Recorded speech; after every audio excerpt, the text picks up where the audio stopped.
All right, so this is lesson 5 in chapter 1. This lesson is all about graphing proportional relationships. And when we start this off, we're going to start with some vocab. This will probably end up being a two video lesson to keep it short, two shorter videos instead of one long video. And we'll focus on vocabulary in the first lesson, and then we'll focus on how we're going to use all of our vocabulary terms in the next lesson.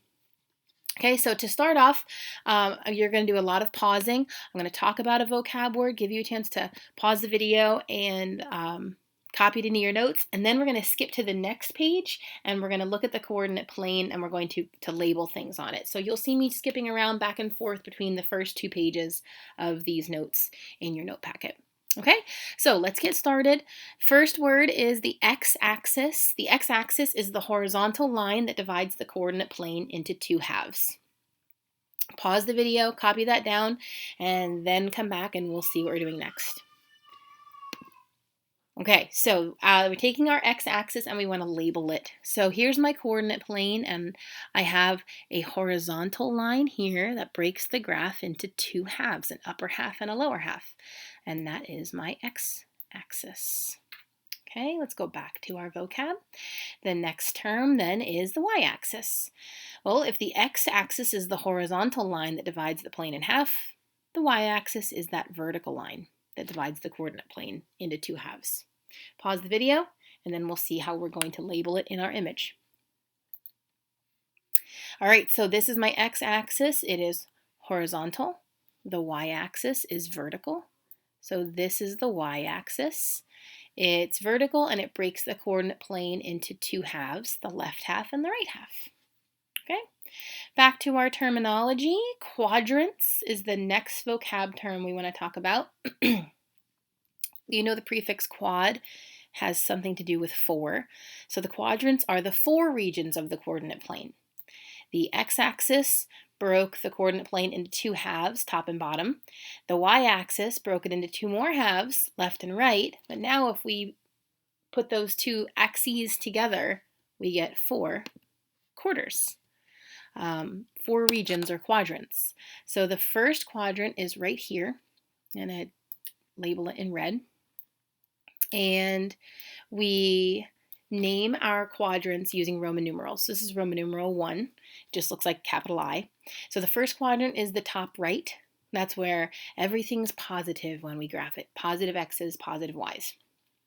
And the next quadrant, we go to the left here, and we draw Roman numeral 2, which looks like 2 capital I's. And in the second quadrant, the x numbers are going to be negative, and the y numbers are going to be positive. Then we come down to the third quadrant, which is down here, and looks like 3 capital letter I's stuck together. In the third quadrant, the x numbers are negative and the y numbers are negative as well. So everything's negative here in the third quadrant. And our last quadrant is the fourth quadrant. You may think that you were going to write 4 I's, but you're not. You're going to write an I and a V. In the fourth quadrant, the x numbers are positive, the y numbers are negative. And if that didn't make sense to you, just give it a minute till we review graphing points, and you'll see what I mean when I'm talking about positive x's and negative y's. Okay, so back to our vocab. We've talked about x-axis, y-axis, and the quadrants. The next word we have to talk about is the word coordinates. Okay, the coordinates are a set of directions that lead to a point on the coordinate plane, and coordinates look like this: a set of parentheses with 2 numbers inside, separated by a comma. And the first number is going to be our x number, telling us how far to walk left or right. Our second number is our y number, and that tells us how far to jump up and down. Okay, so we're going to take a minute to review graphing and make sure we understand those coordinates. So here we are at our coordinate plane, and we're going to graph a couple points. And the first point we're going to graph is very, very important. It's 0, 0. 0, 0 is called the origin. Okay, 0, 0 is this point right here where the x-axis and the y-axis intersect. Very important point. That's where we always start graphing our points. Okay, so we're always going to start from there, then we'll do our walking and our jumping. Okay, now we'll start with some not so special points, just some random points. We'll start by plotting this point that we're going to call point A. And point A is going to be 3, 5. Okay, so we start at the origin, and then we're going to walk 3. So walking just means we're going left or right. Okay, it's a positive 3, so we're going to start at the origin, and we're going to walk to the right 3. Now don't put your point there yet, just hold your pencil right there. And we need to jump our y coordinate. So jumping means we're going up or down. All right, so this 5 here is the number that we have to jump up or down, and it's a positive 5, so we're going to jump up. So I have to start over. I lost my place. Start at the origin, walk positive 3, 1, 2, 3, and then jump up positive 5, 1, 2, 3, 4, 5. And then you can place your point. And that's point A. So notice the x and y coordinate were both positive numbers, and that's what I meant when we said in quadrant 1, the x's and y's will both be positive. So what happens if we end up with a negative number in our coordinates? Let's do negative 3, 2. Let's see where that one ends up. So we start at the origin, we're going to walk negative 3. Walking negative 3 means we're going to the left 3. 1, 2, 3. And then we're going to jump up positive 2. 1, 2. And there is point B. So point B is in the second quadrant because the x's are negative and the y's are positive in that quadrant. Let's graph point C. Let's graph 1, negative 4. So we start at the origin, we walk positive 1, and we jump negative 4. And there's our C point. And that's in the fourth quadrant where the x's are positive and the y's are negative.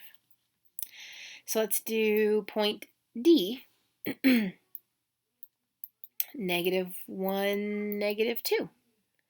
You can probably already predict where point D is going to go.